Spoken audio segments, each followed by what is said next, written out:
గుంటూరులో food safety అధికారులు సోదాలు చేశారు. పట్నం బజార్లోని ఆయిల్ షాపులను ఫుడ్ సేఫ్టీ కమిషనర్ పూర్ణచంద్రరావు ఆధ్వర్యంలో తనిఖీలు నిర్వహించారు. మార్కెట్లో ఆయిల్ కల్తీపై పలు ఆరోపణలు వచ్చాయని, షాప్లో ఉన్న ఆయిల్ శాంపిల్ సేకరించామని తెలిపారు. వంట నూనె తక్కువ ధరలకు అమ్మేలా చర్యలు తీసుకుంటామన్నారు. కార్తీక మాసం సందర్భంగా పూజకు వినియోగించే ఆయిల్ ఎక్కువగా వాడుతున్నారని, దీపారాధన చేసే ఆయిల్లో కల్తీ జరగకుండా ఉండేందుకు తనిఖీలు చేస్తున్నామన్నారు. కల్తీ ఆయిల్ తయారు చేసే వారిపై కఠిన చర్యలు తీసుకుంటామని పూర్ణచంద్రరావు హెచ్చరించారు.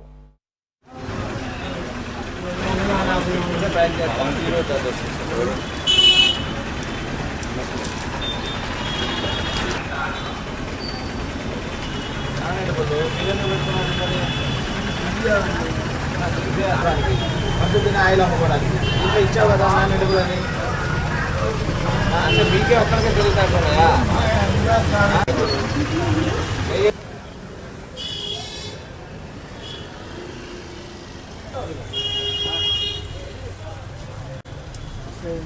బయట పారి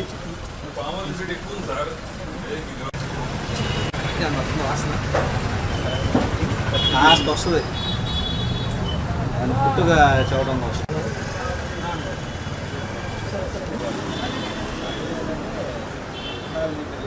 ఈరోజు ప్రస్తుతం ఏంటంటే మార్కెట్లో ఎడిబుల్ ఆయిల్స్ అన్ని కల్తీలు అవుతున్నాయని ఇజ్జవుతా ఉంది. తర్వాత రేట్లు, తర్వాత కార్తీక మాసంలో దేవుడి పూజలకు వాడతారు కాబట్టి, ప్లస్ ఈ edible oils palmolein, rice bran, శనగ నూనె ఇవన్నీ కల్తీలు అవుతున్నాయని పలు ఆరోపణలు ఉన్నాయి.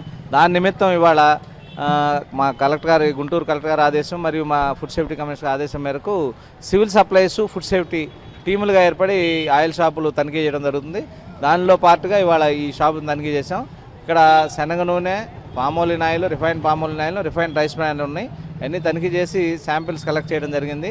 తర్వాత మీ ద్వారా మేము ఆయిల్ వ్యాపారకు హెచ్చరించేది ఏంటంటే, కల్తీలు చేసిన తర్వాత ఈ కార్తీక మాసంలో ఈ దీపారాధన నూనె అని ఏ నూనెలకు పోస్తున్నారో ఎవరు తెలియట్లా. అంటే దానిలో ఏం ప్యాక్ చేస్తున్నారు అనేది వాళ్ళ ఆరోపణలు వస్తున్నాయి.